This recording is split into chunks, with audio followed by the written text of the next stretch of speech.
معافی اور درگزر، جسے ہم کہتے ہیں عفو و درگزر، کہ جو متحمل المزاج ہوگا یعنی بردبار ہوگا، اس کے مزاج میں عفو و درگزر پایا جائے گا۔ اگر اس کے ساتھ کوئی زیادتی کر بھی دے گا تو وہ اس زیادتی کی وجہ سے اسے دائماً ابداً اپنا دشمن نہیں بنائے گا، اپنے دل میں اس کے لیے بغض نہیں رکھے گا، اس کے لیے کینہ نہیں رکھے گا، بلکہ اللہ کی رضا کے لیے اسے معاف کر دے گا۔ آپ سوچئے، ہم سب پیارے آقا کریم صلی اللہ علیہ وسلم کی امت ہیں، کوئی ہمارے ساتھ زیادتی بالفرض کر بھی دیتا ہے، کئی بار ایسا بھی ہوتا ہے کہ وہ ارادتاً زیادتی نہیں کرتا، غیر ارادی طور پر زیادتی ہو جاتی ہے، اس نے کر بھی دی، ہم 10 سال، بعض اوقات 20 سال اس زیادتی کو اپنے اذہان میں یعنی اپنے ذہن میں رکھ کر اسے دشمن سمجھتے ہیں، پھر آگے نہیں بڑھنے دیتے،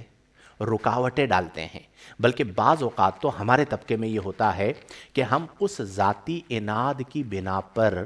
اس ذاتی بغض کی بنا پر اسے دینی خدمت میں بھی آگے نہیں بڑھنے دیتے، اس کی راہ میں روڑے اٹکاتے ہیں، اس کی راہ میں رکاوٹیں ڈالتے ہیں۔ وہ ہمارے ہاں ایک لفظ استعمال کیا جاتا ہے، کاٹنا، ٹھیک ہے، تو اسے کاٹ دیتے ہیں، اس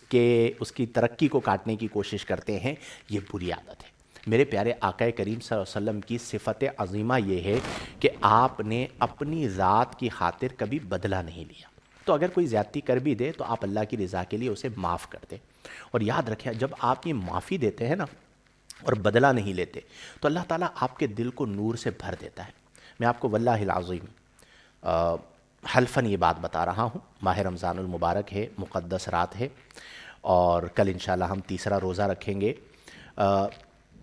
ماہ رمضان المبارک کی برکت سے میں یہ بات کہہ رہا ہوں کہ میں نے اپنی زندگی میں اسلاف رحمہم اللہ کی صحبت کی برکت سے، دین اسلام کی برکت سے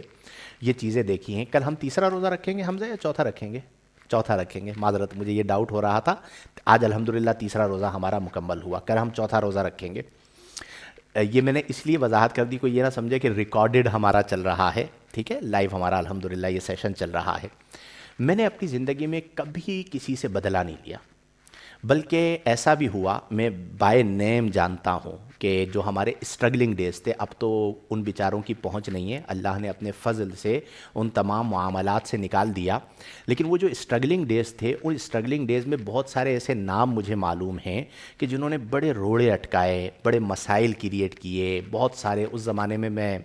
کچھ چینلز پہ ہوا کرتا تھا، وہاں پہ بڑی سازشیں چلا کرتی تھی، جس طرح ہماری سیاست میں سازشیں ہیں نا، اسی طرح چینلز پہ، اداروں میں بھی سازشیں چلتی ہیں۔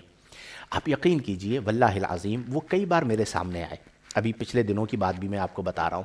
تو میں نے انہیں یہ بھی محسوس نہیں کروایا کہ مجھے پتہ ہے کہ تم نے کیا کارنامے سر انجام دیے اور تم نے کیا کچھ کیا۔ کبھی انہیں ایک حرف نہیں کہا، لفظ تو دور کی بات ہے، اپنی ذات کے لیے بدلہ نہیں لیا، اس میں میرا کمال نہیں ہے، یہ صرف اور صرف آقا کریم صلی اللہ علیہ وسلم کی نگاہ خاص کا فیضان ہے۔ تو آپ یقین کیجئے کہ اللہ نے ایسے اسباب عطا فرمائے کہ آج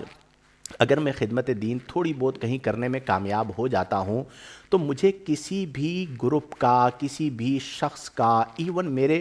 اوپر قال اللہ قال الرسول، اللہ رسول کے علاوہ کوئی ایک ایسا بندہ نہیں ہے جو ڈکٹیٹ کرے کہ بھئی آپ نے یہ کرنا ہے اور یہ نہیں کرنا۔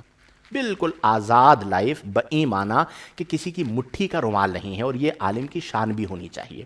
لیکن یہ سب کب ہوا؟ جب میں ان کے ساتھ الجھا نہیں۔ اگر میں بھی ان کے خلاف سازشیں شروع کر دیتا، ان سے پوچھتا تم نے یہ کیوں کیا، پھر ان کی فائلیں کھلواتا، پھر اپنے گروپ کو ایکٹیو کرتا، پھر اس گروپ کو کہتا چلو بھئی ان کے لیے پوسٹیں چلاؤ، ان کا ذرا پوسٹ مارٹم کرو، ٹھیک ہے، بیڑا غرق ہو جاتا، دنیا بھی خراب، آخرت بھی خراب، اور دل بھی مطمئن نہیں۔ تو عفو درگزر جو ہے یہ آپ کے دل میں نور پیدا کرتا ہے۔ ایک آیہ مبارکہ میرے ذہن میں آ رہی ہے، اللہ کریم نے فرمایا کہ وَادْفَعْ بِالَّتِي هِيَ أَحْسَنُ، برائی کا جواب بھلائی سے دو، فَإِذَا الَّذِي بَيْنَكَ وَبَيْنَهُ عَدَاوَةٌ، تیرے اور جس کے درمیان عداوت ہے، كَأَنَّهُ وَلِيٌّ حَمِيمٌ، وہ تیرا گہرا دوست ہو جائے گا۔